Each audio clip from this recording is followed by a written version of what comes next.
Hi, this is for all the men out there. These are great tips for men that are chasing women. And this has been coming to mind for the past week or so.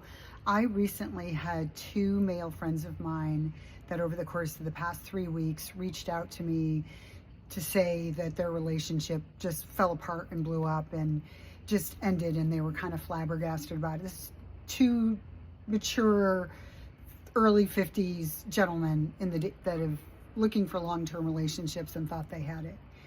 And when I heard it from the first one and then I heard it from the second one, I'm like, okay, this is definitely something going on out there.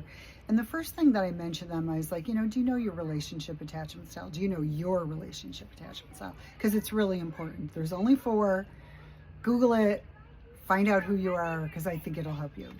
What was interesting with both of these gentlemen is that they were actually dating dismissive avoidance, and they got dropped like a hot potato after being love bombed probably for quite a while and thinking that they were the best thing since Ben and Jerry's ice cream. And both of them were just really disappointed. And I think what I really felt into was they were wanting to chase. They were wanting to get these relationships back together. And then they even looked up dismissive avoidance, and knowing that the dismissive avoidance probably going to reach back out to you.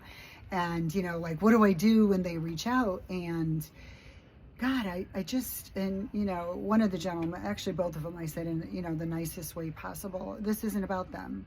This is about yourself. Like, you need to look inward at why are you choosing women that are going to drop you? Why are you choosing women that are not emotionally available? What in you? And boy, when I look back to the past 2 years and, having my own experience with this, I'm such a different person than I was a year and a half. I'm such a different person, and I'm attracting different men in my life because of it. Because somewhere along the line, I found my own love for myself. I found my own self-respect for myself. And in that, I created boundaries, and your energy change. Everything changes. It's an inside job. And so my advice and my tips, if you're thinking about chasing someone that's either not been honest, betrayed you, dumped you, whatever, look at why are you chasing them, and start looking inward what's going on with yourself? What are your shadow things, whatever you want to call them, that you're not seeing that is having you wanting to chase them?